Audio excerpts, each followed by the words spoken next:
Pondok Pesantren Ukhwah Muslimin putra dan putri berpusat di Sulawesi Selatan, tepatnya Perumahan Hertas Madani, Kabupaten Goa, sementara menjalankan pembangunan baik untuk putra maupun putri.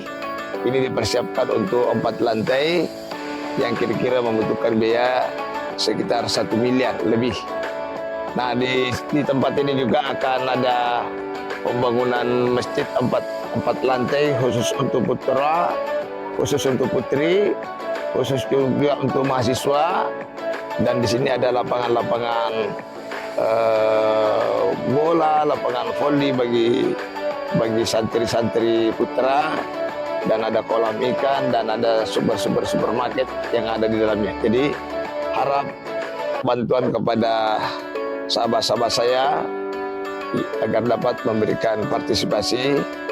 Semoga pondok ini bisa berjalan dengan baik pembangunan fisik maupun pembangunan material. Nah, oleh sebab itu, bagi sahabat-sahabat saya, para simpatisan, mudah-mudahan bisa menyalurkan sebagian rezekinya di Yayasan Ukhwah Muslimin, yaitu BSI rekening 105-466-5225 atau konfirmasi admin 081-9372-91207. Bismillahirrahmanirrahim. Assalamualaikum warahmatullahi wabarakatuh. Pemirsa di Sulawesi Selatan yang insya Allah dirahmati Allah, alhamdulillah pada hari ini mari kita sama-sama memuja Allah Subhanahu wa taala. Kita masih ditakdirkan Allah hidup pada hari ini. Semoga waktu yang dititipkan Allah kepada kita manfaatkan untuk beribadah kepadanya. Selawat kepada Rasul teladan bagi kita yang senantiasa wajib hukumnya bagi pengikut Muhammad untuk terus berupaya melakukan aktivitas mengikuti langkah-langkah Rasulullah Sallallahu Alaihi Wasallam. Pemirsa yang dirahmati Allah Subhanahu wa taala. Tema pada kesempatan ini adalah berikhtiar. Ikhtiar untuk mendekatkan diri kepada Allah Subhanahu wa taala. Allah Subhanahu wa taala dalam firman-Nya menjelaskan. A'udzubillahi minasyaitonir rajim. Bismillahirrahmanirrahim. Ya. La yughayyiru ma bi anfusihim hatta la yughayyiru ma bi anfusikum. Ya. Ya. Allah Subhanahu wa taala tidak akan merubah satu kaum kalau bukan kaumnya sendiri yang merubahnya. La yughayyiru ma bi anfusikum. Ya. Nah, oleh sebab itu, sebagai hamba Allah, ya, wajib hukumnya untuk melakukan ikhtiar. Bagaimana cara untuk mendekatkan diri kepada Allah? Bagaimana cara untuk diridai oleh Allah Subhanahu wa taala? Oleh sebab itu, perintah Allah Subhanahu wa taala untuk menuntut ilmu, untuk mengkaji Al-Quran, itu jelas. Iqra' bismi rabbikal ladzi khalaq. Saya ulangi lagi. Jadi tadi ayat yang saya maksud itu ayat ikhtiar adalah la yughayyir ma bi anfusikum hatta la yughayyir ma bi anfusikum. Ya. Nah, menuntut ilmu itu adalah hukumnya wajib. Kapan kita menuntut ilmu? Mulai dari lahir sampai ke liang lahat. Jadi tidak ada batas menuntut ilmu. Bahkan diilustrasikan di dalil-dalil yang lain, kalau perlu batas negara sampai ke Cina. Bahkan dalam hadis Imam Ali menjelaskan, ya, kalau ingin menguasai dunia adalah ilmu, kalau ingin menguasai akhirat adalah ilmu, dan kalau ingin menguasai dunia dan akhirat adalah ilmu. Beliau menggambarkan mana lebih mulia ilmu daripada harta. Ilmu bisa mendekatkan diri kepada Allah, sedangkan harta bisa menghijab diri kepada Allah. Ditanya lagi, mana lebih mulia ya Imam Ali, ilmu daripada harta? Ilmu banyak kawan, sedangkan harta banyak lawan. Ada lagi yang datang menanyakan dengan pertanyaan yang sama. Imam Ali mengatakan, ilmu bisa menjaga kita, sedangkan harta kita yang menjaganya. Bahkan Imam Ali mengatakan, sekiranya seluruh penduduk bertanya kepadaku tentang mana lebih mulia ilmu dan harta, maka saya akan jawab dengan jawaban yang berbeda. Itulah fungsinya ilmu. Bagaimana dengan ilmu? Ilmu yang memberikan ilmu adalah Allah Subhanahu wa taala. Al-Quran Al-Baqarah ayat 31. A'udzubillahi minasyaitonirrajim. Bismillahirrahmanirrahim. Wa 'allama Adama al-asma' kullaha tsumma radahum 'alal malaikah. Faqala anbi'uni bi asma'i haula'i in kuntum shadiqin. Wa 'allama Adama al-asma'. Allah Subhanahu wa taala memberitahukan ilmu kepada Adam. Ada ilmu yang didapatkan melalui belajar, ada juga ilmu yang langsung diberikan oleh Allah kepada hambanya. Sebagian alim ulama mendefinisikan namanya ilmu laduni. Pemirsa yang insyaallah dirahmati Allah Subhanahu wa taala. Oleh sebab itu, untuk mendekatkan diri kepada Allah adalah perlu adanya ilmu. Bahkan di dalil yang lain, orang yang berilmu ditinggikan derajatnya di sisi Allah Subhanahu wa taala. Utul ilma darajat. Tapi ilmu yang mana? Perlu lagi dievaluasi. Ada ilmu yang diridhoi Allah, ada juga ilmu yang tidak diridhoi. Contohnya ilmu sihir.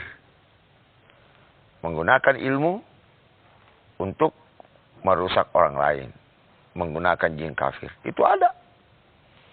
Ya. Al-Baqarah 102 tentang sihir itu ada. Bahkan di surah Toha juga ada tentang sihir yang terjadi zaman Nabi Musa. Ilmu menceraikan suami istri itu ada.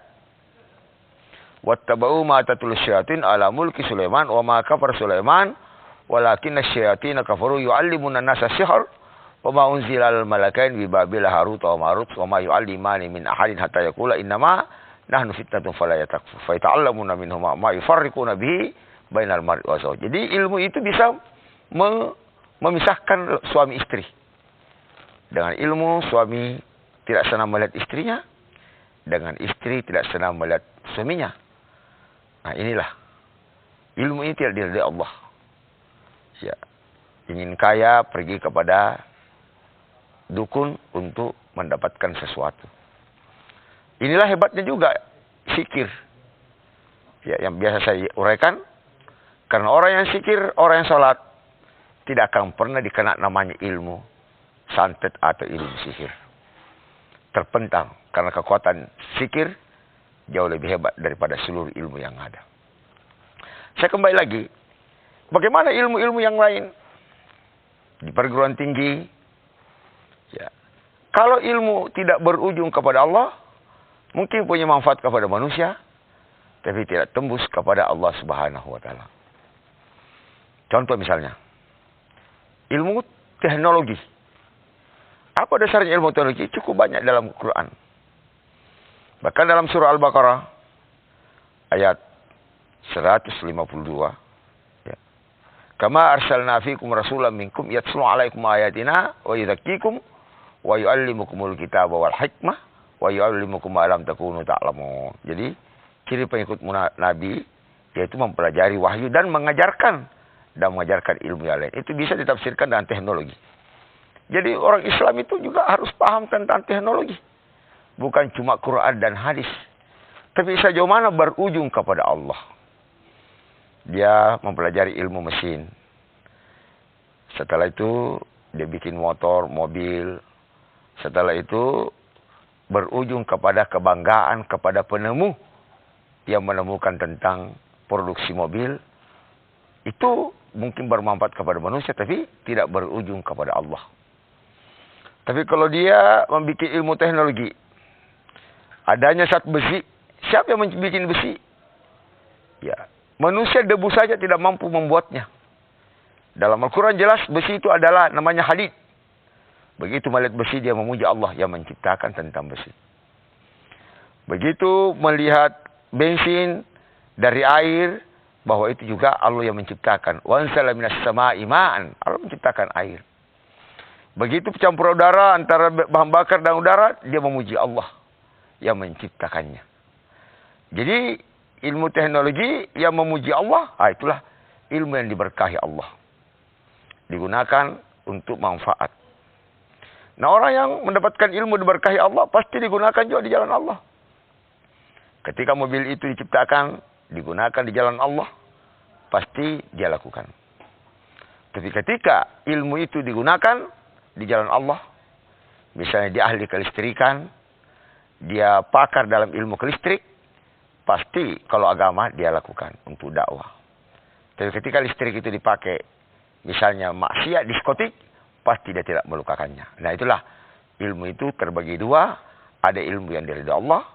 Nah, oleh sebab itu, ilmu sangat penting. Bahkan orang yang sadar tentang nilai-nilai kebenaran, lebih banyak waktunya mendalami ilmu. Karena ilmulah ya, dengan ilmunya bisa menyelamatkan dirinya. Untuk kita berhadapan kepada Allah, untuk sholat, untuk wudhu, dan seluruh muamalah dibutuhkan dan ilmu. Dan bagaimana untuk mengenal Allah juga harus mengenal ilmu. Allah tidak suka orang yang taklid. Allah menjelaskan juga dalam firman-Nya, Inna sama wal absar wal fuad.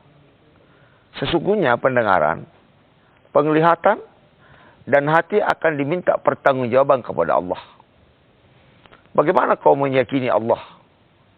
Bagaimana engkau mengabdi kepada Allah? Apakah engkau meyakini Allah karena ikut-ikutan? Jadi kita harus meyakini Allah betul-betul dengan pertambangan ilmu. Bahwa la ilaha illallah. Ilmu kami meyakini engkau ya Allah. Bahwa tiada Tuhan selain Allah. Bagaimana Ibrahim meyakini Allah? Kultur waktu itu di zaman Ibrahim, semua masyarakat meyakini tentang Tuhan itu adalah patung. Bahkan orang tua Ibrahim membuat patung. Tapi karena Ibrahim menggunakan akal, apakah patung ini bisa bawa manfaat? Dia mengkaji, mencari Tuhan. Matahari tenggelam, kenapa ada Tuhan tenggelam? Bulan, kenapa buta hilang? Akhirnya Allah memperkenalkan dirinya kepada Ibrahim. Nah, inilah sebabnya juga sebagai hamba wajib kita mencari Tuhan dengan kekuatan akal. Mudah-mudahan Allah memperlihatkan kebesarannya melalui ilmu-ilmu kita. Sehingga ilmu yang diridhai Allah pasti tidak akan sombong. Makin tinggi ilmu seseorang, makin dia merendah kepada Allah Subhanahu wa Ta'ala. Tapi orang yang suka bangga dengan ilmunya, intelektual, mempromosikan diri sebagai ilmuwan yang hebat, semakin tinggi rasa kebanggaan, semakin rendahlah ilmu seseorang.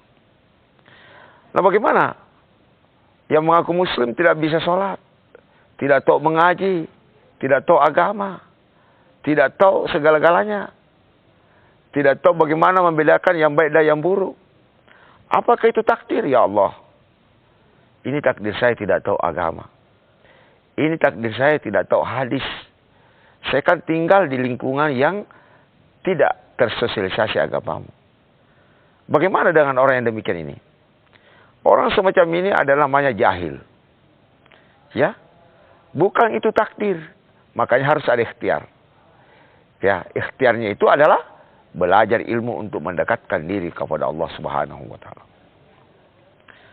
Allah menjelaskan di dalam surah Al-Baqarah ayat 78. A'udzubillahi minasyaitonirrajim. Bismillahirrahmanirrahim. Wa minhum ummiyun. Di antara mereka ada yang bodoh. Maksudnya ummi. Ummi itu adalah bodoh. Jahil. Bodoh di mata Allah. La ya'lamunal kitab. Tidak memahami isi Al-Quran. Jadi orang yang tidak memahami isi Al-Quran itu adalah bodoh di mata Allah. Sekalipun pintar di mata manusia. Wa inhum illa yazunun. Dia hanya menduga-duga tentang sesuatu kebaikan. Wah, menurut pendapat saya. Menurut pikiran saya. Ya. Padahal tidak ada kebenaran datanya dari manusia. Al-haqqu min rabbik, kebenaran itu datanya dari Allah. Tapi kalau para nabi alaihi salam pasti mengatakan menurut perintah Allah, menurut hadis Rasulullah. Di dunia ini sudah ada aturannya. Muamalah, berkeluarga, bernegara, semua di Quran. Sekiranya masih ada aturan, pasti masih ada Nabi setelah Muhammad. Khataman Nabiyyin sudah lengkap. Apa yang tidak ada dalam Quran? Tidak ada dalam hadis. Ya. Kalau tidak ada Quran hadis, berarti antum a'lamu bi umuri dunia. Masalah keduniaan engkau lebih paham. Oh, nyebalaka warna apa? Warna merah. Ya, silakan boleh warna hijau. Boleh. Musyawarahkan. Jangan cari di dalil lagi. Ya, enjo pokok-pokok kah bagaimana cara menikahkan? Ya, cari. Tapi bagaimana beribadah? Tidak bisa sembarangan. Oh, bagaimana kalau kita duhur 2 rakaat saja? Oh, tidak bisa. Sudah ada formatnya. 4 rakaat, waktunya kita tidak boleh rubah. Oleh sebab itu, berikhtiar itu adalah mendekatkan diri kepada Allah. Tidak mungkin Allah dekat kepada hambanya bagi hamba yang tidak merindukan Tuhannya. Harus ada ikhtiar. Saya mau dekat misalnya si A, pengusaha atau pejabat, pasti ada ikhtiar. Menghubungi, mengontak, mencari perwakilan, mencari protokol. Kita tidak bisa katakan ya tergantung urusan Tuhan. Harus ada ikhtiar. Ikhtiar inilah yang diukur oleh Allah Subhanahu wa taala. Bagaimana mendekatkan diri kepada Allah. Kalau seorang hamba sudah dekat diri kepada Allah, maka Allah akan membimbing hambanya. Masalah ekonomi, masalah politik, masalah sosial tidak terlalu sulit. Bisa saja bisikan-bisikan ketuhanan itu akan jatuh kepada hamba. Tapi kita juga tidak boleh terlalu mengandalkan semacam bisikan. Harus berpedoman kepada Quran. Karena bisikan hati juga bisa salah. Hati nurani juga bisa salah. Hati nurani selama dia berpedoman kepada Quran, maka itu pasti benar. Jadi pedomannya adalah Quran. Oleh sebab itu, Al-Quran merupakan pedoman. Dan saya ulangi kembali, bahwa orang yang jauh kepada Allah, orang yang tidak memahami Quran, tidak memahami hadis, itu bukan takdir. Dia memilih jalannya tidak memahami, karena sudah diperintahkan oleh Allah. Kecuali sudah bekerja keras, sudah belajar tidak memahami, itu baru takdir. Oleh sebab itu pemirsa, untuk mendalami lagi lebih dekat, bagaimana cara untuk Allah menyenangi kita, dan kita juga senang kepada Allah, ridha kepada Allah. Pemirsa yang dirahmati Allah Subhanahu wa taala. Nah, oleh sebabnya itu, saya sudah menguraikan tadi bahwa ilmu lebih mulia. Kenapa? Karena ilmulah yang bisa menyelamatkan kita dari asap yang pedih. Mudah-mudahan pemirsa dirahmati Allah menghimbau pada keluarga, menanamkan pada diri bahwa untuk mendekatkan diri kepada Allah tentunya melalui ilmu. Insya Allah, kalau dengan kekuatan ilmu, kekuatan ijtihad, sebagian ulama berpandangan bahwa sekalipun salah kalau berdasarkan ilmu, sekalipun benar kalau hanya ikut-ikutan dalam beribadah, itu tidak benarkan dalam agama Allah Subhanahu wa taala. Oleh sebabnya itu, sebagian alim ulama mewariskan anak keturunannya adalah ilmu. Pergilah engkau mencari ilmu, wahai anandaku. Pergilah di mana saja berada. Kenalilah Tuhanmu, kenalilah Nabimu. Dan saya yakin, kalau engkau tidak menemukan saya suatu saat, mudah-mudahan kita berjumpa di hari kemudian. Salah satu ulama besar yang ada di Irak, orang tuanya karena paham tentang pentingnya ilmu, dia berwasiat kepada anaknya. Wahai anandaku, esok hari sebelum kau menguasai beberapa cabang ilmu, jangan engkau kembali ke kampung sebelum engkau mencapainya. Sekalipun saya sakit, sekalipun saya wafat, di dunia ini kalau kita tidak sempat berjumpa, insya Allah di akhirat kita ketemu. Walhasil anak ini, ketika orang tua sakit karena amanah, bahkan orang tuanya meninggal, tidak sempat dilihat orang tuanya, begitu pentingnya ilmu. Beliau menjadi ulama besar yang ada di Irak. Dan pernah berceramah bahwa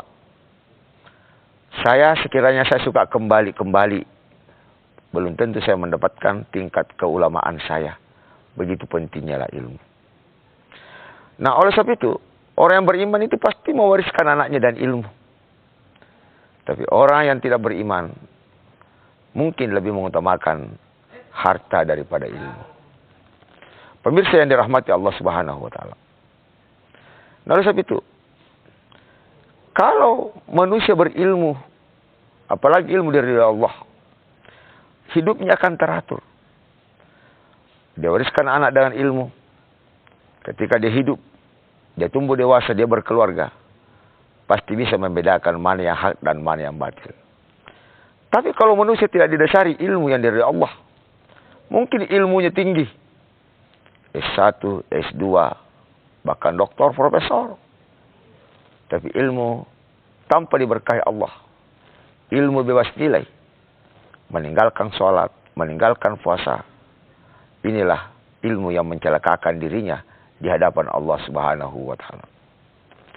Sekali lagi, saya ingin mengatakan bahwa pentingnya itu ilmu. Maka ilmu lah yang akan membawa sampai ke kuburan nanti. Orang yang meninggal tanpa ilmu agama, paling tinggi 3-4 hari, sudah tidak pernah lagi disebut namanya. Karena waktu hidup, dia hanya memikirkan makan, minum, berkeluarga, rumah BTN. Sedangkan orang yang berilmu, berabad-abad telah meninggalkan dunia. Pikiran-pikirannya, karya-karyanya, masih menjadi bahan pembicaraan di tengah masyarakat. Sehingga amal jariahnya tidak pernah terputus sampai hari kemudian. Sedangkan orang yang kaya meninggal. Pejabat misalnya meninggal, paling 1-2 minggu, 1 bulan. Tapi orang yang berilmu seperti Rasulullah SAW, Ali bin Abi Thalib, dan para sahabat, 14 abad telah meninggalkan dunia, masih disebut-sebut. Saya ingin mengulangi kembali. Mari kita mengevaluasi diri. Kalau kita tidak mendekatkan diri kepada Allah, jangan mengatakan takdir bahwa saya kurang ilmu agama. Berarti kita telah memilih wilayah itu karena Allah dan Rasulnya telah memerintahkannya. Pentingnya itu ilmu. Mengorbankan hartanya untuk mencari ilmu. Mengorbankan potensinya untuk mencari ilmu. Untuk apa?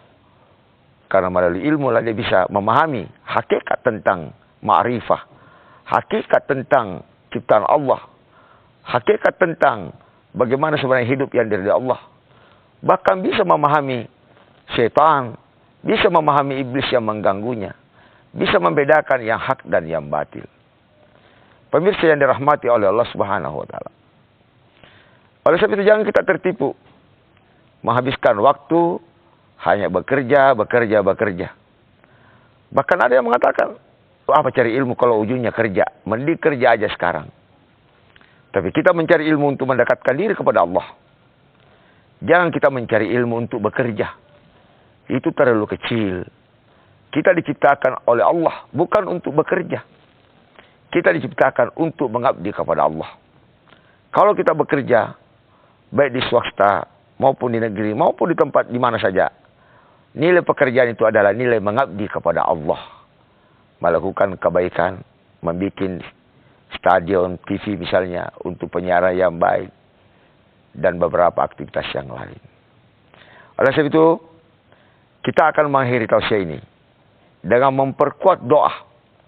Salah satu doa yang diajarkan oleh Allah, Rabbi zidni ilma, atau dalam hadis, Rabbi zidni ilma, ya Allah, tambahkanlah ilmu kepadaku, warzuqni fahma, dan berikanlah pemahaman pada diriku. Jadi ilmu akan turun bukan karena kekuatan belajar, tapi termasuk ikhtiar untuk menuntut ilmu dan ikhtiar untuk berdoa kepada Allah Subhanahu wa taala. Sehingga makin tinggi ilmu seseorang, makin merendah hati untuk mendekatkan diri kepada Allah. Sedangkan orang ilmu yang tidak diraih, makin tinggi ilmunya makin sombong dan bahkan cenderung mengecilkan orang-orang yang lain. Mari kita tutup doa agar tausiah ini diberkahi oleh Allah. Ya Allah, Rabbi zidni ilma warzuqni fahma. Berikan ilmu kepada kami ya Allah, khususnya yang ada di daerah Bugis Makassar ini. Warzuqni fahma, dan berikanlah pemahaman kepada kami agar kami menjadi masyarakat yang diridai oleh Allah dan bermanfaat bagi bangsa dan negara. Hadanallahu wa iyyakum ajma'in. Wassalamualaikum warahmatullahi wabarakatuh.